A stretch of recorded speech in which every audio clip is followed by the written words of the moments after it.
23 years old, 3 days without food, 67 cents to her name. She knew begging was dangerous, especially from men like him.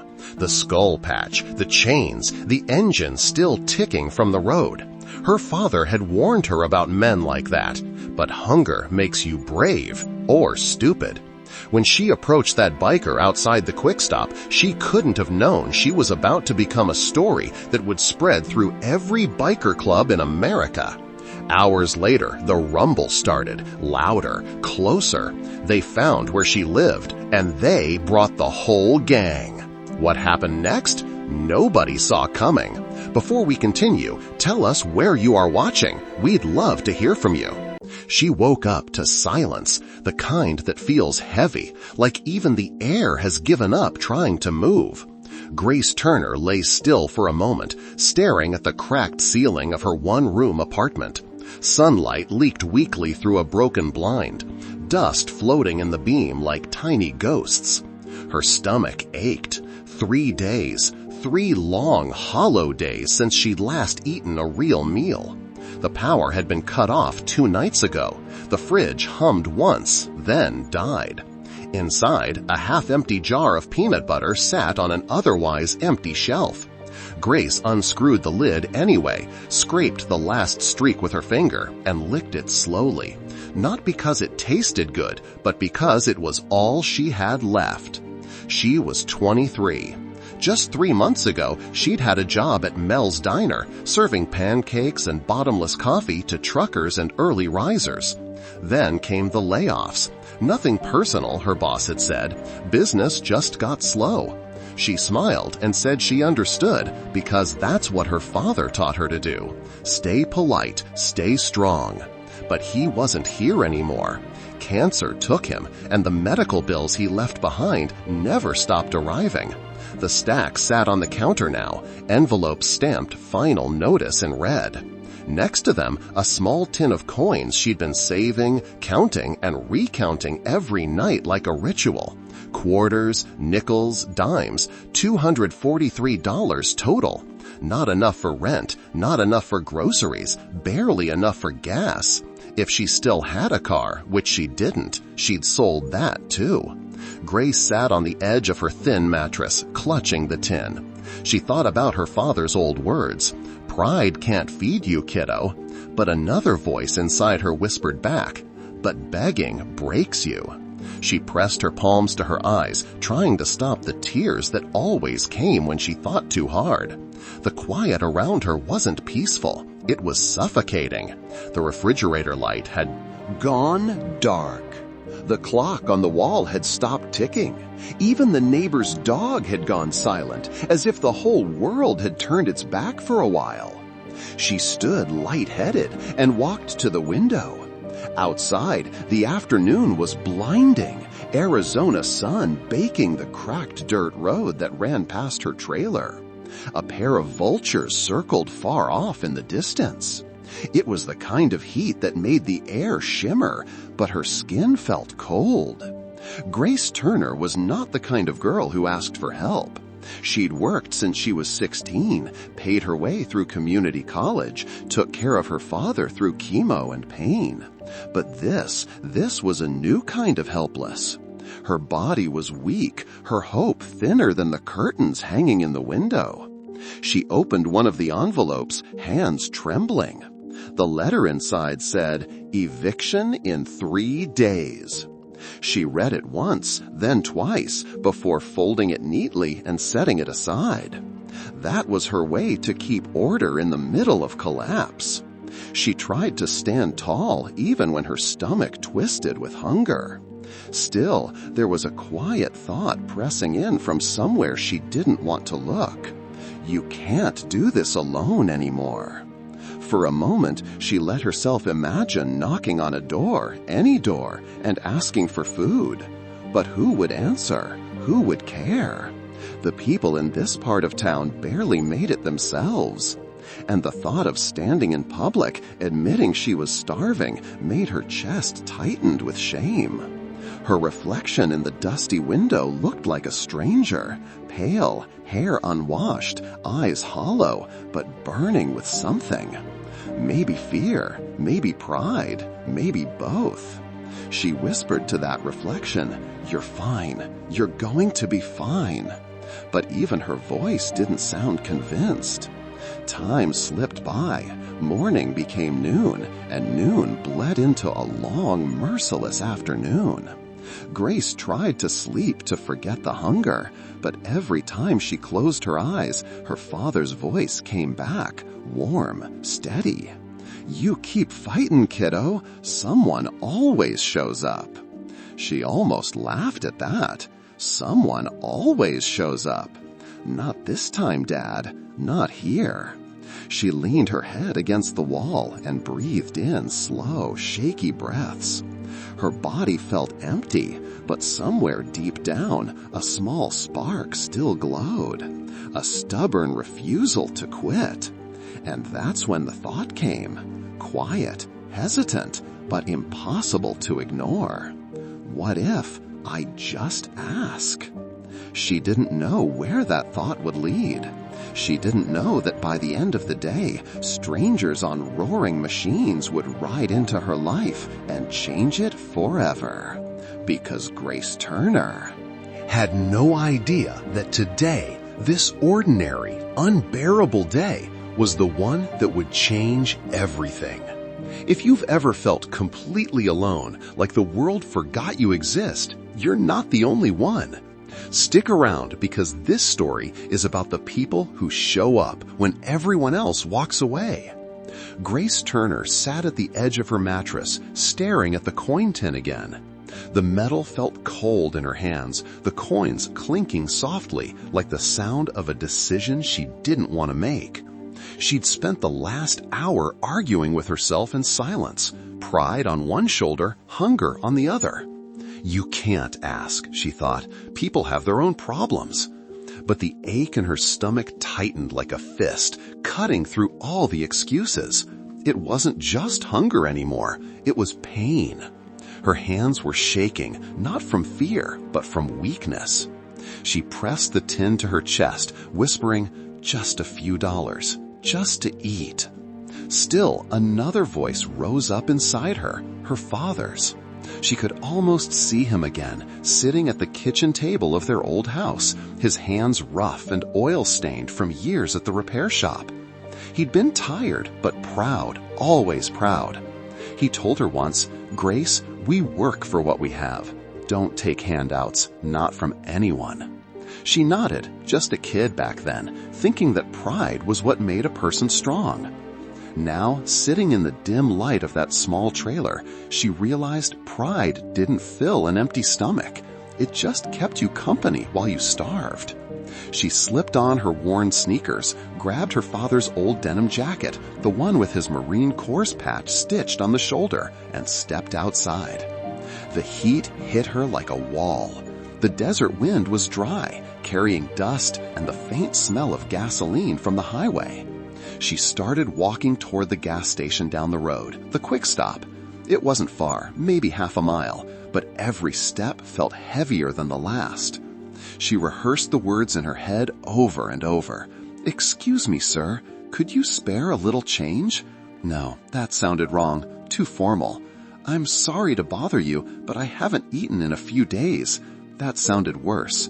She hated how small her voice sounded in her own imagination. By the time she reached the halfway mark, she thought about turning around once, then twice, then again. She counted them 17 times in total. 17 moments where she almost gave up and went home to starve quietly, instead of standing there in front of strangers with her pride in pieces. But something stronger than fear kept her walking. Maybe it was her father's jacket, or maybe it was that flicker of defiance that refused to die. The hum of engines reached her before she saw them. At first, she thought it was just a truck passing by, but as she rounded the bend, she froze. The parking lot of the quick stop shimmered in the heat, and there they were, a line of motorcycles gleaming like black steel beasts under the sun. 8, maybe 10 of them, parked in formation. The men beside them wore heavy leather vests, skull patches stitched across their backs, tattoos running down their arms like stories she didn't want to read. Their laughter carried across the lot, low and rough like thunder rolling over the desert. Grace's heart pounded. Every instinct told her to turn back, that these weren't the kind of men you approached with trembling hands and empty pockets. She took a step back, her throat tight. But then her stomach growled loud enough to shame her courage back into motion. She took one careful step forward, then another, and then she saw him, the man standing in the center of the group, taller than the rest. Older, maybe in his 50s, beard streaked with gray beneath his sunglasses. The others seemed to orbit around him, waiting for his word, his nod. Grace didn't know who he was, but the moment her eyes met his, her stomach dropped. The gas station sat on the edge of town, the kind of forgotten place where the road cracked and faded into dirt and the air smelled like gasoline and dry heat. The sun hung low, turning everything gold and dust-covered. Grace Turner stood at the corner, staring at the row of motorcycles glinting under the harsh light. The sound of engines idling in the distance carried like thunder. She wasn't supposed to be here, not someone like her. Small, quiet, 23, with a borrowed coat and a hollow stomach. But hunger has a way of silencing pride, and today pride was losing fast. A group of 8, maybe 10 bikers were gathered outside the gas station. They looked like a moving wall of leather and chrome patches, chains, boots, heavy with road dust. Their laughter was deep, sharp, echoing through the parking lot. They didn't notice her yet, and maybe that was good. At the center of them stood a man whose presence seemed to anchor the rest. Marcus Reaper Jackson, 52 years old. His beard was streaked with silver, and his eyes, cold and deliberate, carried the weight of roads traveled and battles fought. His leather cut was faded, the emblem stitched on the back, a skull with wings, was cracked from sun and time. He wasn't just part of the group, he was the group. The kind of man you could tell had earned his place through 100 unspoken rules. Grace had heard about men like him all her life, stories whispered in diners and parking lots. The kind of man people said to stay away from. Dangerous, lawless, the kind that rode into towns and left trouble behind. But right now, all she saw was food inside that gas station and the loose change jingling in their pockets like salvation. Still, her legs trembled. Fear not from their tattoos or patches, but from everything she didn't understand about people like them. Society had already written their story. Outlaws, rebels, violent men. But she didn't know their names. She didn't know the quiet loyalty that ran deeper than blood. And she certainly didn't know that Marcus Jackson lived by a single rule: never let disrespect slide. And she was about to break that rule without even realizing it. Grace took a deep breath. One step, then another. The gravel crunched beneath her shoes. Every sound felt amplified. The soft hiss of a cigarette, the low hum of conversation, the metallic clink of a boot scraping against concrete. The closer she got, the louder her heartbeat became. Each of the bikers turned slightly, one by one, as if feeling her presence before seeing her. Their gazes were sharp, curious, and heavy. She wanted to speak, but her voice caught somewhere between fear and shame. She thought about her father then, his rough hands on her shoulders, the words he'd said 100 times when life was hard. "We take care of ourselves, Gracie. Never beg. Never take handouts." Those words had been armor once, but now they were chains. Her fingers brushed the coins in her pocket. 37 cents. Not enough for a sandwich, not even enough for a candy bar. Just metal reminders of how far she'd fallen. She stopped a few feet away from the group. Her throat was dry. She could feel their eyes on her like heat. The laughter had stopped. Her instinct screamed to turn back, to disappear before they spoke. 17 times she almost did. 7 tiny moments where she imagined walking away, swallowing the hunger, pretending she wasn't desperate. But something stronger than fear, something primal, kept her standing there. Her mind raced, her body frozen between pride and starvation. Marcus lifted his gaze from his conversation. His eyes met hers. It was like being seen by something ancient and unreadable. His expression didn't change, but the air around them seemed to tighten. Grace's voice came out small, trembling. "Excuse me," she managed, the words barely more than a whisper. I'm sorry to bother you, but she didn't get to finish."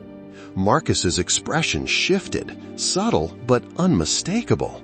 The silence that followed was thick enough to stop her breath. Every biker in that circle turned toward her completely now. The words barely escaped her lips before Marcus's expression changed, and in that instant, everything about her day and her life was about to shift. Grace's voice cracked as the words finally escaped her lips. "I'm sorry to bother you. Could you spare any change? I haven't eaten in 3 days." The world seemed to stop. Even the hum of the nearby gas pump faded. The air hung heavy between her and the men before her, a wall of leather and silence. Marcus Reaper Jackson didn't speak. He just looked at her. For a long, unbearable stretch of seconds, he said nothing. He didn't blink, didn't move, just studied her the way a man might study an unexpected storm rolling in. Grace's hands twisted together, her eyes darting from his boots to the cracked pavement. Every second of that silence pressed down on her like weight. It wasn't cruelty in his stare, not exactly. It was something older, something measured. The kind of look that said, "I've seen worse, but I need to know who you are before I decide what to do about it." Around him, the others shifted. Tommy Chains Rodriguez, the youngest of the bunch, maybe mid-30s, all muscle and nervous energy, smirked at first, then looked away. Another biker, a grizzled man called Bear, crossed his arms and frowned. A couple of them chuckled under their breath, not out of malice, but because they didn't know how else to handle the discomfort. Later, Tommy would admit in an interview, "I almost said something. She looked like a ghost, like if you breathed too hard, she'd fall over." But Reaper, he didn't like anyone interrupting when he was deciding something. Grace could feel the heat rising in her face, humiliation burning through her chest. She wanted to disappear. Her throat tightened. The laughter stung worse than hunger, but she stayed, rooted, caught between fight and collapse. Marcus finally moved, slow, deliberate. He reached into his back pocket, pulled out his worn leather wallet, and opened it. Grace's breath caught. Maybe, just maybe, this nightmare would ease for a moment. But when he looked inside, his brow furrowed. Empty. A few faded receipts, a photo tucked into a sleeve, but no cash. Grace's hope faltered. She felt foolish. Every ounce of courage she'd gathered to speak vanished. Marcus closed the wallet without a word. Then, quietly, he said, "Where's your family?" The question landed like a stone. Grace hesitated, unsure if it was a test. "My father died 6 months ago. Cancer," she said softly. "My mom left when I was 10. The bikers around her shifted again. Less mocking now, more human. Bear looked down, chains scratched at his beard. Someone muttered, "Damn."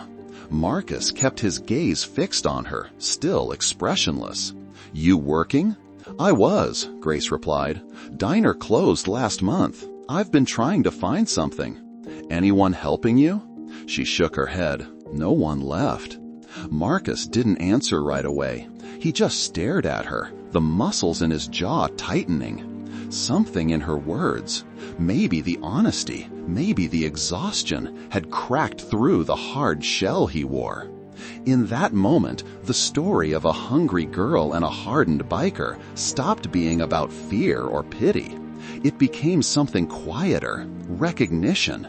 He saw the same desperation he'd once carried in his own bones. Grace dropped her eyes, ashamed. "I'm sorry, I shouldn't have asked." "Forget it." She started to step back, but Marcus's voice stopped her. "Wait here," he said. Grace froze. Marcus turned, his boots heavy against the pavement, and walked toward the gas station door. The rest of the group watched him go, uncertain. What's he doing? Bear shrugged. "Guess we'll find out." Grace stood still, the sound of her heartbeat roaring in her ears. She didn't know if she'd made a mistake, if she'd angered them, disrespected some rule she didn't understand. The door to the gas station creaked open as Marcus disappeared inside. Through the glass, she could see the faint outline of him moving between aisles, his broad shoulders brushing against shelves of snacks and soda. She didn't dare move, didn't dare breathe too loud. Her body screamed to run, to escape before the moment turned, but her feet wouldn't listen. The others were silent now. No laughter, no muttering, just waiting. Seconds stretched into what felt like hours. And then the sound, the soft ding of the bell above the gas station door. Grace turned her head toward it, heart pounding, unsure if what came next would save her or change her life forever. And somewhere across town, Grace Turner sat at her small kitchen table, pen in hand, a tear falling on the paper beneath her. She wasn't writing a shopping list, she was writing goodbye. She had no idea that help, real, thunderous, unstoppable help, was already on the way. 30 motorcycles, one destination. And as the engines roared to life, the sun bleeding gold across the horizon, Grace heard the sound in the distance. To her, it didn't sound like hope. It sounded like her worst nightmare coming true. The roar came first, distant, steady, like thunder rolling over the dry edge of town. Grace Turner looked up from the crumpled letter on her table, pen trembling in her hand. The sun was just setting, staining her worn curtains in shades of gold and blood red. She thought the sound was her imagination at first, but then it grew louder. She moved to the window, her breath catching. 30 motorcycles were pulling into the street, black and chrome monsters glinting in the fading light. Her heartbeat quickened. She recognized one of them, Marcus's bike, front and center. Fear shot through her chest. Why were they here? She backed away from the window, hands shaking. Her mind began to spiral. Did I offend them? Did I not thank Marcus enough? Did I say something wrong? The thunder of engines filled the air. Then, one by one, they fell silent. The final rumble faded into stillness, and that stillness was worse than the noise. For a few seconds, all Grace could hear was the wind brushing against the side of the trailer, the faint creak of metal cooling in the evening air. Her breath came shallow, uneven. Outside, Marcus stood among the bikes. The other riders, men and women in leather, faces marked by years and roads, waited quietly behind him. They knew this part mattered most. Marcus removed his gloves, folded them once, and tucked them into his back pocket. "Stay here," he said softly to the others. "Let me go first." It wasn't strategy. It was respect. He climbed the small porch steps slowly, boots thudding against the old wood. Grace could hear every sound through the door, each step like a heartbeat. Closer and closer. Then came the knock. It wasn't loud or aggressive, just 3 steady taps. Grace froze. Her hand hovered over the doorknob, trembling. The seconds stretched thin, so thin they felt like minutes. She could feel her own pulse in her fingertips. Should she open it? Should she pretend she wasn't home? The quiet voice on the other side broke the stillness. "Grace," Marcus said. His tone was calm. "We heard you might be having a rough time. We thought we'd come help." Something in the way he said it, gentle, sincere, cut through the fear. Slowly she turned the knob. The door creaked open, and there he was. Marcus stood there, not with the hard expression she'd seen at the gas station, but with eyes full of concern. Behind him, the bikers stood silently beside their bikes, the orange sunset haloing them in light. Then Grace saw what they brought. The front yard was filled with supplies, bags of groceries, boxes of clothes, tools, blankets, even a small envelope resting on top of a crate. "What?" she whispered. "What is all this?" Marcus didn't answer right away. He stepped closer, holding out the envelope. "This should hold you over," he said softly. She took it with shaking hands, opened it, and froze. "Rent money! More than enough!" Her lips parted, but no words came. The weight of it all, the hunger, the fear, the isolation, hit her at once. Her knees buckled, and before she could fall, Marcus caught her. Hey, I've got you," he murmured. "You're all right." Tears streamed down her face. She tried to speak, but couldn't.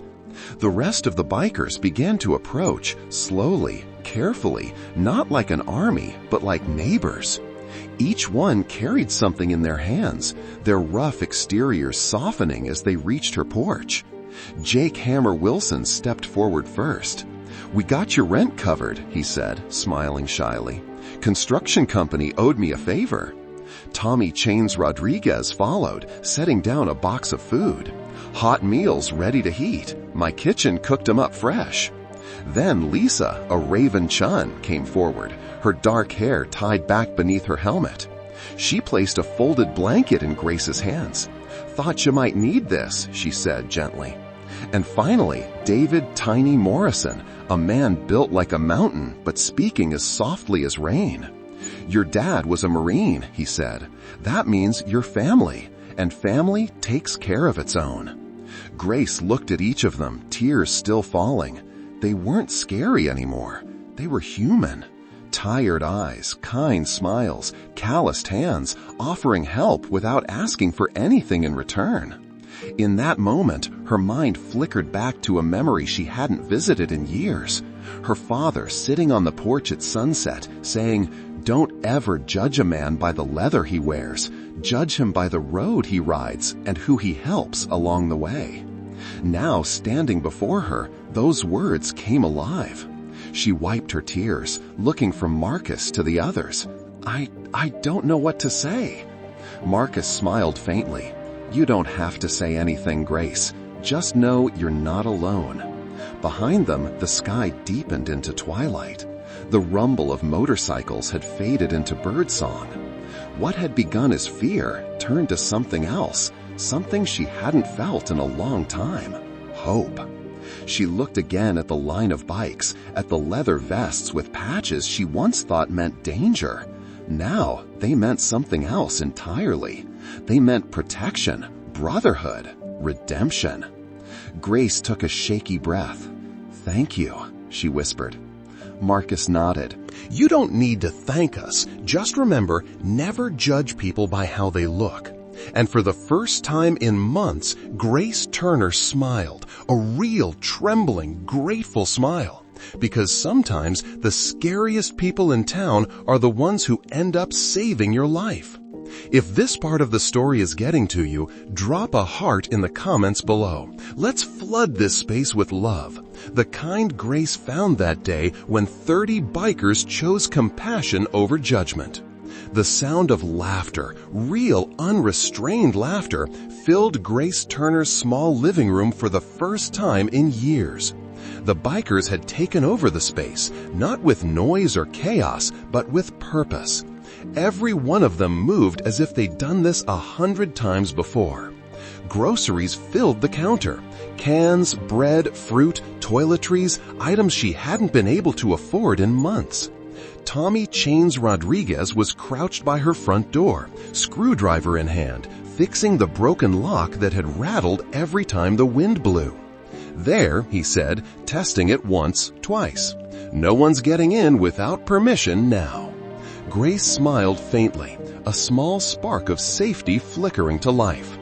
Across the room, Lisa Raven Chun was unpacking bags, folding clothes, and sorting supplies into neat piles. "We brought extra blankets," she said, glancing over her shoulder, "and some shampoo, toothpaste, things like that. I threw in some stuff I like too. You deserve more than just survival." Grace didn't know what to say. She just nodded, her throat tight with emotion. Meanwhile, David Tiny Morrison stood by the window, his phone on speaker. His voice, deep and steady, filled the room.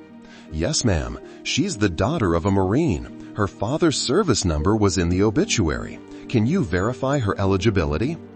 A woman's voice on the other end responded warmly. "Absolutely. We'll expedite her veteran family assistance case." David smiled and gestured to Grace. "You hear that? They're fast-tracking your support. You'll get help with rent and utilities." Grace covered her mouth, overwhelmed. I didn't think anyone cared anymore." Marcus, who had been quiet, stepped forward. Then he sat across from her at the small kitchen table, the same table where she'd written her goodbye letter only hours earlier. "Grace," he said gently, resting his rough hands on the table, "your father served. That makes you family, and we take care of family." Her eyes filled again. "You knew about him?" He nodded, read his obituary. Marine fought overseas. That kind of courage, it doesn't die with the man. It lives on in his daughter. Grace looked down, her hands trembling. "He used to say something like that." Said service wasn't just wearing a uniform. It was helping when you could. Marcus smiled softly. "Sounds like your old man would have fit right in with us." For a long moment, the two of them just sat there. No noise, no pity, just understanding. In that silence, Grace realized something. She wasn't just being helped, she was being seen. Around them, the bikers continued working. Tommy tested the new lock one last time. Satisfied, Lisa arranged a basket of fresh fruit on the counter. Tiny handed her a printed list of veteran aid programs now in her name. Every action carried the same message: you matter. Marcus leaned back in his chair. "You know what people get wrong about us?" he said quietly. "They see the letter, the patches, the tattoos. They think it means trouble. But really," he gestured toward his brothers and sisters, "it means we've all been through something. We're broken people helping broken people." Grace let out a soft laugh through her tears. "I think my dad would have liked you." Marcus grinned. "Pretty sure he's smiling right now." The afternoon light faded to dusk. The room glowed warm with the orange of a setting sun and the hum of small talk. The bikers weren't rushing to leave. They were home in a way. Grace walked among them, helping where she could, folding, sorting, thinking. The heaviness she'd carried for months began to lift, replaced by something new: connection. As they prepared to go, Marcus stood at the door. One by one, the riders came forward to hug her or shake her hand. Jake pressed a card into her palm. "That's my number," he said. "You ever need repairs, call me." Lisa handed her a small bag of personal items for when you want to feel like yourself again. David smiled. "We'll check in soon. Don't worry about the bills. We got you covered." And then Marcus, last to leave, paused at the doorway. He looked at her with a mix of pride and quiet care. "Grace," he said softly, "you're not alone anymore. You never have to be alone again." She stood in the doorway long after the engines faded into the night. The cool breeze brushed her face, carrying with it the faint echo of motorcycle thunder. For the first time in a long time, she didn't feel small. She didn't feel invisible. She felt seen, loved, part of something larger. As she closed the door and leaned against it, tears filled her eyes again. But this time, they weren't tears of pain. They were tears of belonging. Her father had taught her that helping others was a sacred duty, that kindness wasn't weakness, it was legacy, and in that moment, she realized he'd been right all along. He would have been one of them. And now, in a way, so was she. 2 weeks later, the world around Grace Turner looked different. The walls of her home were no longer bare. The air no longer carried the weight of loneliness. There were signs of life again. Coffee cups by the sink, folded uniforms on the chair, a schedule pinned to the fridge. Tommy had kept his promise. He'd offered her a job at his restaurant, a small but bustling roadside diner known for its burgers and laughter. Grace worked the morning shift, the same hours her father once kept when he was home between deployments. There she learned the rhythm of community again. Regulars who waved, co-workers who cared, and a boss who never let her leave without a smile. In the evenings, she attended the veteran family support groups David had connected her to. The first time she spoke, her voice trembled. But the people in that circle understood. They didn't just listen, they got it. They had their own scars, visible and invisible. In that space, Grace wasn't a widow or a struggling single mother. She was someone healing. On weekends, she volunteered at the clubhouse. The same bikers who'd once thundered into her life now trusted her to help plan their charity events. She organized donation drives, sorted toys for Christmas rides, and answered phones for the club's helpline, a number families could call when they were at rock bottom. Every time she picked up that phone, she remembered the night she almost gave up and how strangers had changed everything. For Grace, purpose had returned. But the story didn't stop with her. The truth was, this wasn't the first time the club had done something like this. It was part of who they were. Across the country, chapters under the same banner were delivering food to veterans, building ramps for the disabled, organizing rides for children's hospitals. Their letter wasn't a warning, it was a promise. Clips and headlines began to circulate online. Biker Club raises $50,000 for homeless vets. Tough-looking riders turn angels for a family in need. The world was beginning to see what people like Marcus already knew, that redemption doesn't always wear a suit. Sometimes it rides on 2 wheels. In a quiet interview months later, Grace reflected on that day at the gas station. Sitting in the same diner where she now worked, she smiled faintly. "I judge them by their leather," she said. "They judge me by my need." And then the story came full circle. Grace started volunteering at that same gas station, stocking the small community pantry, handing out coffee to travelers, and looking out for anyone who seemed lost or broken.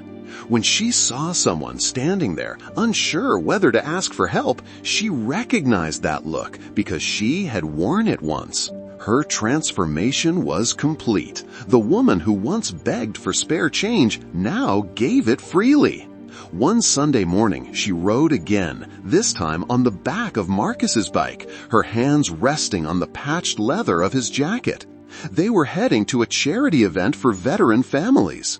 The wind brushed her hair as the convoy of motorcycles stretched ahead, dozens of engines humming in harmony. She wore a new vest, a black one with a single patch stitched across the back. Support her. She didn't need to belong to the club to understand what it meant. It meant loyalty. It meant honor. It meant family. And as the open road stretched before them, the narrator's voice carried the story home. She never asked for change again, but she gave it instead. If you believe in judging people by their hearts, not their looks, subscribe to this channel. We share stories that prove humanity is better than we think. Comment, "I believe in kindness," if you refuse to let the trolls win today. Because the truth is simple. Sometimes the roughest hands hold the gentlest hearts. And sometimes angels ride motorcycles. This story proves something important. Never judge the cut. Behind every patch, behind every scar, there's a human being capable of extraordinary kindness. If you believe in unexpected heroes, subscribe to this channel. Share this story with someone who needs to remember that good people exist.